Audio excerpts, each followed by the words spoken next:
to on Tuesday, September 5th. We'd like to welcome everyone to our City Council meeting. And we'll call this meeting to order. If everyone would please stand and join me in the Pledge of Allegiance. I pledge allegiance to the flag of the United States of America and to the republic for which it stands, one nation, under God, indivisible, with liberty and justice for all. Roll call, Deb. Brad. Here. Rodney. Here. Tyler. Here. Don. Harley. Here. We do have a quorum, even though two members are absent right now there because there's 4 of the 6 of us here. So we do have a quorum. I'd entertain a motion to approve today's agenda. So moved. We have a motion from Harley, a second from Tyler. Any discussion? Roll call, Deb. Brad. Yes. Rodney. Yes. Tyler. Yes. Harley. Yes. Motion carried. Across the mayor's desk, I want to thank Jacob Shetter. He's our videographer. And I think that's the only thing that I have across the mayor's desk, unless someone else has anything that they would like to share. Council? Well, I see that there's a few items here coming up, but one of them not listed is next Sunday at 4 o'clock. There is a special event going on at the Carnegie Building. That's Russell Cole is a grandson of one of Algona's founders, Ambrose Cole, and he is quite a famous painter. And recently, the Stinson Prairie Arts Council has acquired some new paintings of his, and so we're going to have a reveal party. So that's Sunday at 4 at the Carnegie Building. So everybody's welcome, and come and see the new paintings that we have. Good, thank you. We'll move into agenda item number 6, an update from the city administrator. Just a few street project updates to share. Smith Street between McGregor and Nebraska, removals on that began today, so anticipate contractors will be working on the parking area next to that street here for the next couple of weeks. So the street will remain open, but that area with all the alternative parking arrangements and work going on might be a little congested over the next couple of weeks. On the other street work going on, Wooster Street, which was reconstructed, that's was seeded, and that's been back open now since last month. And then we had a number of streets here over the last week and a half that were paved with asphalt, including the McGregor Street intersection there at Wooster, so we shouldn't have any more closures there. That one's back open now, as well as Elm, Wooster, and Woodworth Street. So still have Durant Street to pave, and then the concrete and paving work at the library for their parking in that south parking lot, which should be taking place here over the next 2 weeks. And then Finn Drive isn't scheduled until September. Yep, Finn Drive will start getting paved here about mid to late September. This month, I guess. Yes, yeah. Yes, it's September. So. Is there any way to encourage watering now that it doesn't look like we're going to get water very easily. I mean, we spray all that down, and if we don't somehow encourage them to water, we're only going to see the weeds grow. Just residents, is there any way to encourage them watering or ask them nicely, just a letter that says, hey, sprayed it now, if you can help us?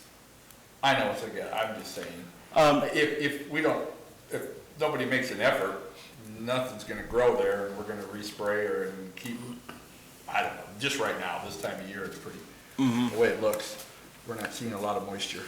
So the city, through the sewer waiver policy, when it's for new construction, like with the street, like Wooster, if someone, does water the right of way and they, submit to get their sewer waiver, we can approve those and send them to AMU. It's just so you don't get charged on your sewer for, what you put on your lawn, and it's estimated based on your past usage.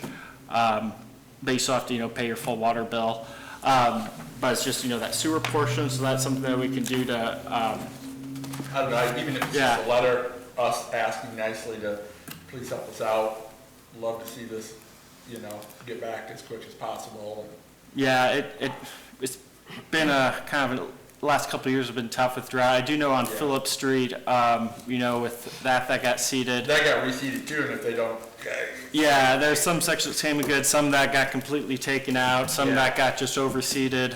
You know, that's at the expense of the contractor, to get that, but certainly does help if it's watered and maintained. So, we can look at, what we might do to kind of Just a push way that to- word out. say, please help out, help us, you know, keep Algona looking, you know, try to get back there. It was discussed, Bolton and Meg was gonna put it in their, email blast about the street construction, about Yeah. please help, please water the Yeah. right away, you know, when it's Anything we done. can do.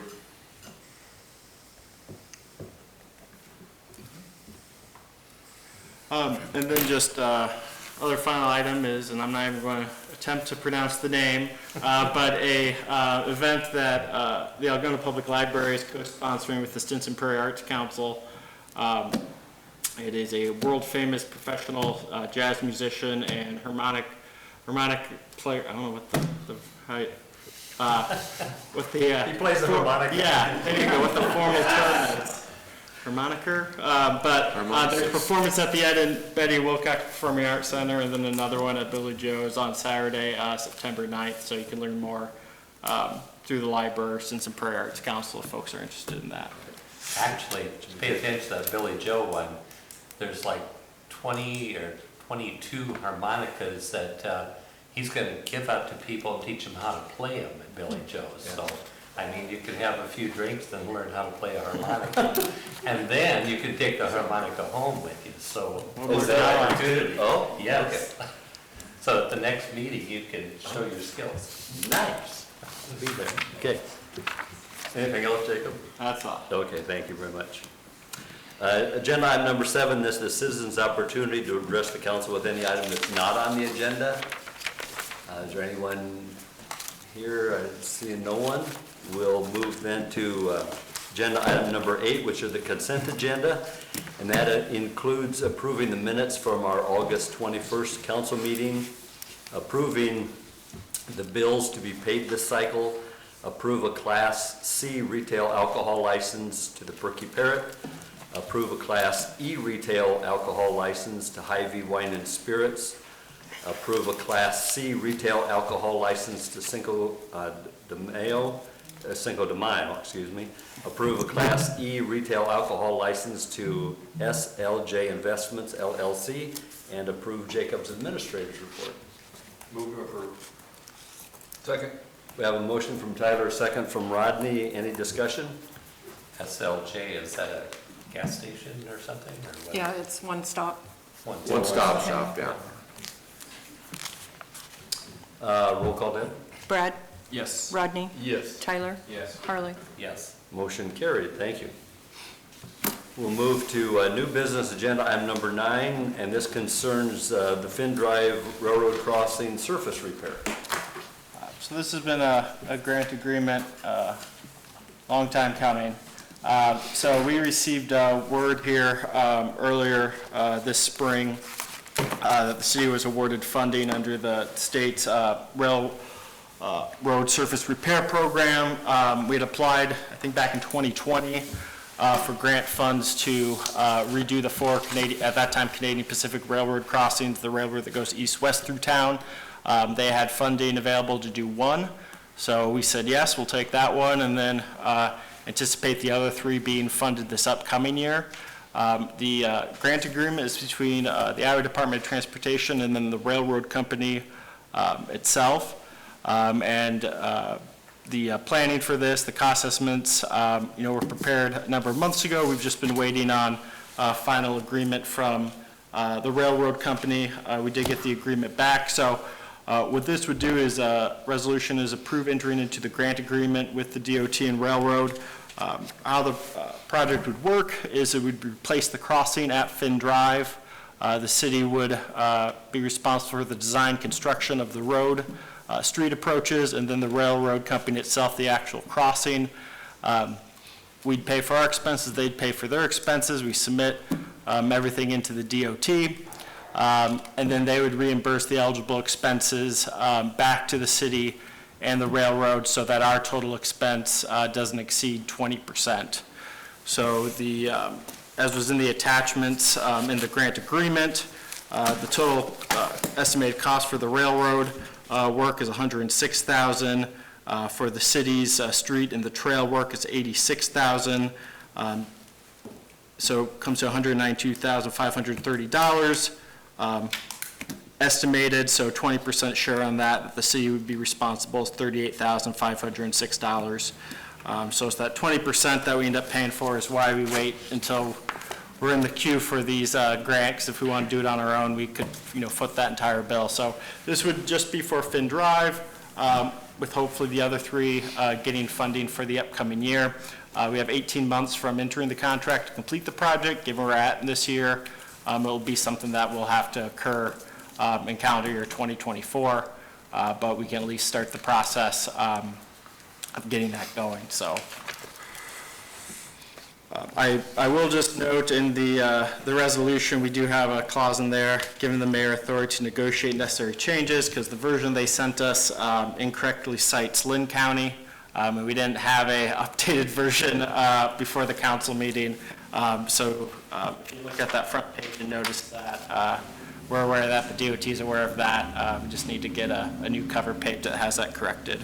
Wrong street. Yeah, and You then mentioned the East Street, or but something. all the numbers, the actual railroad ID, all that's correct, just an East Street and a Lynn County reference. I would move to approve the agreement for this crossing and hope that the next three can be done in the near future, because they're getting really bad. Yeah. I'll second that agreement.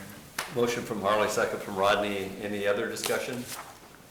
Hearing none, vote please, Deb. Brad? Yes. Rodney? Yes. Tyler? Yes. Harley? Yes. Motion carried. Agenda item number 10 pertains to the city's annual report to the DOT.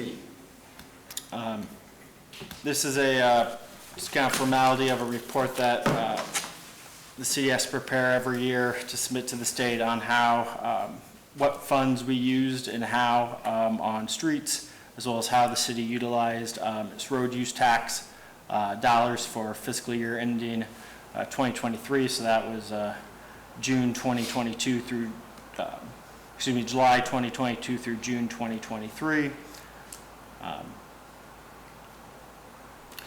So happy to answer any particular questions, but more or less just a different format of our financials that have been previously reported.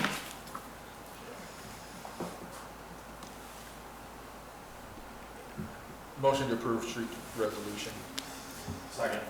Motion from Rodney, second from Tyler. Any discussion?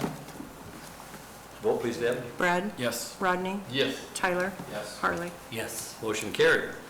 Agenda item number 11 concerns the street closure for the Algona Cruising event on September 17th. And I think Scott Seawick is here and would like to share some information with us.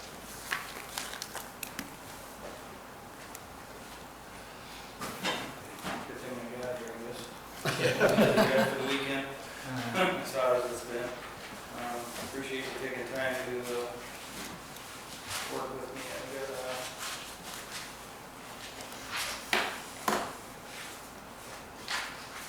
I've got these for you guys if you want. That's the streets I'm asking to have closed. The event is September 17th from 1:30 to 4:30 uptown again. I'm asking for an extra block this year. Last year we kind of ran out of little space. And I think I've got maybe a couple of food vendors coming uptown this year too. Good. So I'm asking for the streets to be blocked off from the west side of Harlan Street to the west side of Thornton Street, and then down to the alleys on both sides. So last year we didn't have Thornton Street. I'm asking for Thornton Street also.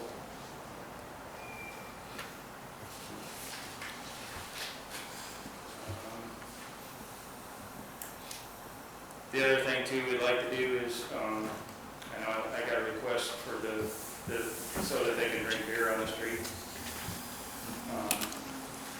Pep's and Billy Joe's and the Axe House were all open last year, so And then, as far as getting the streets blocked off, last year I had people up there before 10 o'clock. So if we can do it earlier, I mean, that's probably up a little more than anything, but the locals kind of come up early and get their spots. So even though we start at 1:30. And it is on a Sunday, That's so a that, Sunday, that we're- helps. It's a Sunday. Yeah. Yeah. It's a No Sunday. businesses open there. So, other than that,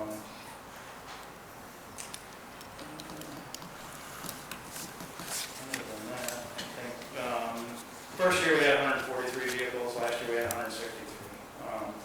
Last year I put out 1,500 flyers, this year I put out 3,500.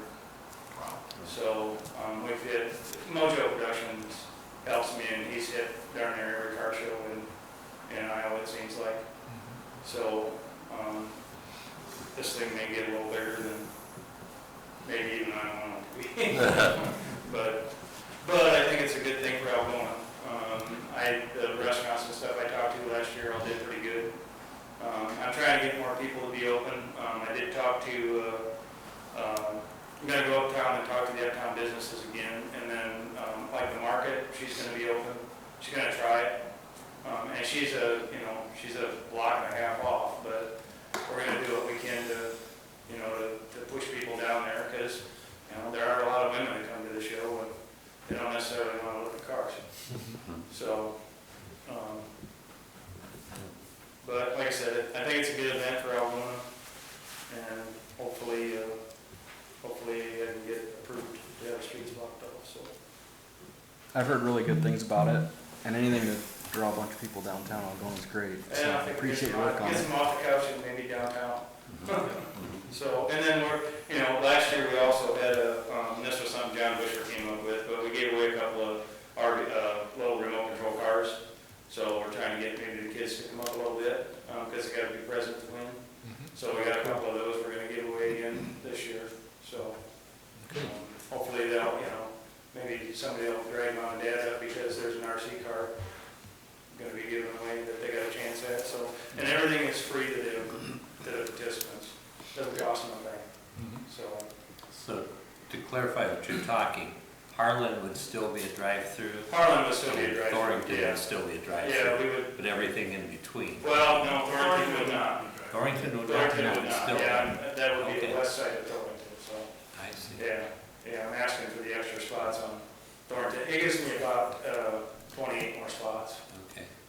So, and then Bo told me last year that, if it got real big, that they really don't in front of the courthouse if I had to. We didn't last year, but I was pretty full last year. So, Well, some of the officers could be out there showing off their patrol cars. sure. Well, then maybe Bo could get one of these officers to pick his car and get a trophy for it. Yeah.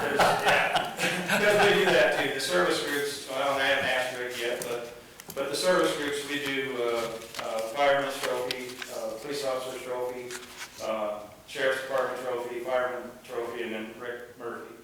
And last year he had Mayor substitute, so I actually asked Lynn Keith to come up, and he came up and picked one for us. And he told me, he said, I don't know anything about cars. Just a short story, not trying to take your time, but I said, well, pick something that you would have drove maybe when you were in high school, or something on that order. He said, Scott, I didn't have a car in high school. I was a bike. He said, I never drove till I went to college, so, but it worked out. He did a good job, so. But that's kind of all I got, unless you guys got any questions for me. Thanks for all the time and work you put into it. Yeah. Yeah, Yeah, I you mean, bet. great. And We're just for- approving the street closures. You talk about the alcohol moving, that's something that, we're not approving anything on that, are we? Yeah, so, and without, I'd want to go back, just read the law quick before, but as I recall off the top of my head, Bo, correct me if I'm wrong, my understanding is that if the street is closed, you can have open container beer and wine. You can't have hard liquor. No alcohol. Yeah, No hard liquor, beer and wine on a street closure. Yeah. on a closed street, so there would be no special permit required. Now, if they wanted to set up to serve outside, that's different, but if the street's closed in front and you buy inside and walk out, that would be allowed. Yeah, and if the business wants to serve it out front, they've got to extend their liquor license, they got to get it out of the state. Yeah. Pat's already has his extended, but like Billy Joe's, if he wants to serve outside, he's got to go to the state to get it extended inside. So that's up to them to do that. Yeah. So, Bo, any other concerns with the street closure? No. And he's right, we did talk about it. If it gets full, like, you know, obviously it's a one-way, so no cars are gonna be able to even come up. So that street should be semi-empty anyways, besides, you know, law enforcement might be parked right there, but if he has to extend it down a little bit, it shouldn't affect. Because that's, the actual time is 1 to 4, right? 1:30 to 4. 1:30. 1:30 to 4. On Sunday. I have nothing that would answer. It's a great event. Come on up and see it. A lot of You wonderful bet. vehicles. Yeah, it is. You haven't been up there, so. Yeah. Thanks again for all your work and Yeah. your effort, yeah. Yep. Well, I enjoy cars, that's why I do it. So, I'm not busy enough, I guess. I will move to approve the street closure for September 17th. Second. We have a motion from Brad, second from Tyler. Any other discussion? Vote please, Deb. Brad, Yes. Rodney, Yes. Tyler, Yes. Harley. Yes. Motion carried. Thank you. Thanks again. Yep, thanks. Agenda item number 12 also concerns the street closure changes for the last call before fall event. And, oh, Vicky's up at the podium. Yes, I am. Before we get into that, you might have noticed a few people came in about the same time that I did. Today was our second Leadership Hour Wellness session, and these individuals are checking off their checklist today, so would you like them to introduce themselves? You bet. That'd be great. You guys want to introduce Sure. yourself and your employee, please? You want us to stand up? Sure. Yep. Greg Carroll, Iowa State Bank. Amanda Reberg, Suiday Health and Production. Melissa Dietrich, Pharmacist Mutual. Brian Duger, Cordova. Christy Allison, Allen Public Library. Heidi Sickelstad, Snap-on, work under Tyler. Okay, And Jill Winter with Smithfield. great. Well, thank you very much for attending, getting this checked off your list. It's a great timing because they finished up the regular session, so. Good. Okay, so the street closures for last call before fall were approved back in July, but I had a couple of things that we would like to consider changing on it. One of them being, originally I didn't ask for Dodge Street, north and south to the alley to be closed, but we now have some bigger events or things coming, like the horse-drawn wagon rides. We've got a kiddie train ride. The fire department is doing a fire truck. So we think we're going to need those spots. Last year we had 41 vendors in the street closure area. This year we've got 38 right now and probably another 12 to 15 that we are working with to get them involved. The other request that is, we don't have music this year, so we don't have the stage mobile planned for the end of State Street, where it's typically parked for Founder's Day, but KLGA is doing bingo. And we were talking the other day about a way to make those numbers, spread a little bit farther, a little bit louder. We talked about the possibility of putting the stage mobile on State Street in between Farm and Home and PMC Advantage facing west, not blocking the intersection, so Harlan Street would be open for north-south traffic. I've talked with John Bilstein to make sure that they were okay with it. If you guys would approve it, we would go ahead and do a no parking after 3 p.m. street closure sign, and then either Rick Ramey or John Bilstein would come in and park the stage mobile prior to 4 o'clock, and then once that event is over at 7, it would be moved out of there, so everything would be off the street and it would be traffic as usual. So where would the stage mobile be set up? On State Street at the Harlan State intersection, but not in the intersection. It would be in the street between Farm and Home and PMC Advantage facing west. It would operate as the barricade. Yes, it'll be our barricade.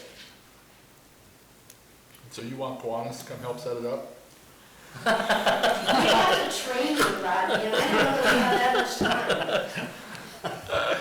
Told you guys, right? Sorry. So the purpose is just the barrier, or? No, it's for KLGA, they're doing Bingo. bingo again. For the- Okay, So oh, they're they'll be gonna up call on bingo. stage, and they'll have some picnic tables down. Okay, gotcha. So last year, they tried to do, some blocks and some planks and stuff. Yeah. People weren't real keen on having to stand the whole time, Yeah. and people like to play bingo, so we're hoping to have some Okay. picnic tables to make it more accommodating. Okay. Same question about all the. Yeah, it just works as a barricade. It's a solid barricade to shut it down. I mean, I don't see any issue with that at all. Yeah, I think it's great too to have the extra sound for that bingo, so I'd make a motion to approve the amended, street closures for last call before fall, if that's what we're calling. A second. Have a motion from Rodney, second from Harley. Any other discussion? I'll just say that I'm glad that it's growing. Yes. If you've got more participants for this year, that's cool. Want more room uptown, that's great. Yep, we're That's excited good. about You the bet. increased interest. It was a lot of fun last year, so. Roll call, Deb? Brad? Yes. Rodney? Yes. Tyler? Yes. Harley? Yes. Motion carried. Thank you. Thank Yep, thank you. Thanks, Vicki.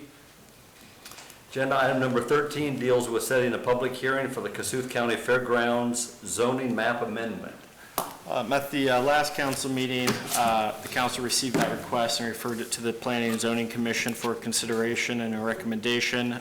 P&Z is set to meet tomorrow evening, so they'll have a recommendation to consider on the 18th. So we're just going ahead and setting the public hearing for the 18th on the matter as well, would be the recommendation. Move to approve. Second. We have a motion from Harley, second from Rodney to set the public hearing for September the 18th at 5 PM. Any discussion?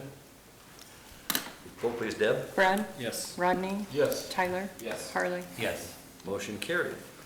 And agenda item number 14 sets the Halloween trick-or-treat hours.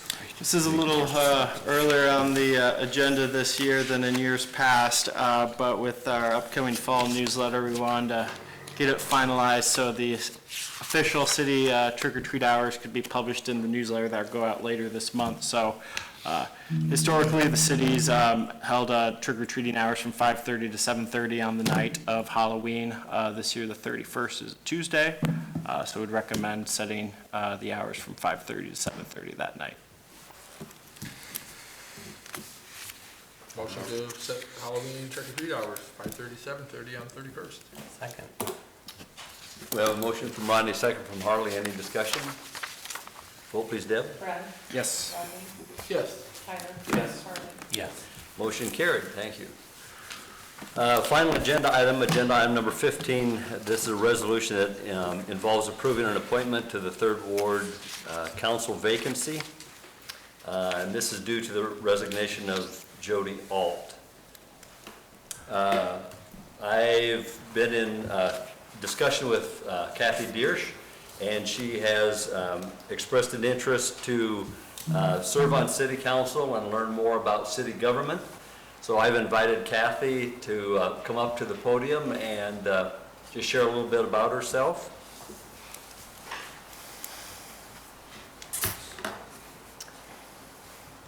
I wasn't expecting this big of an audience, but my name is Kathy Deersch. I actually grew up in Whittemore. I graduated high school here in Algona in 2004, which seems like a really long time ago now. I got my bachelor's degree in psychology from the University of Northern Iowa, and then I went to the University of Kansas and got my master's degree in social work. I've been employed at the hospital here in Algona for 8 years this December.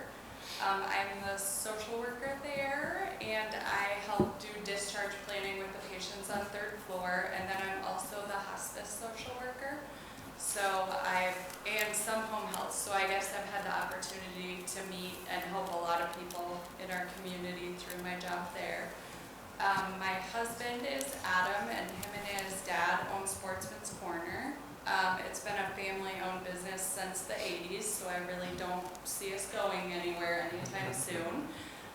We have 2 girls. One is in kindergarten here at the public school, and the other one is in 2nd grade. And I guess I'm just interested in learning more about city government. I really like to learn new things, and I'm really open to learning how it all works. And I just really enjoy helping people, and I know a lot of people from our community through my job, and I know there are a lot of needs in our community that other people may not be aware of just from doing home visits and things like that. So, yeah. Do you have any questions? Just thankful you're willing to serve. Our 3rd ward, we appreciate that. So we're not a real challenge. So. Good, thank you very much. So I would entertain a motion to appoint Kathy Deersch to serve in the 3rd ward. So moved. Second? We have a motion from Brad, second from Rodney. Any other discussion? Go please, Deb. Brad? Yes. Rodney? Yes. Tyler? Yes. Harley? Yes, Motion carried, thank you. Thank you, Kathy. welcome. Yeah. See you next, in 2 weeks. It is 5:33 and comes to the end of our published agenda, and I would entertain a motion to adjourn our council meeting. Second. We have a motion and a second. Meeting's adjourned. Thank you very much.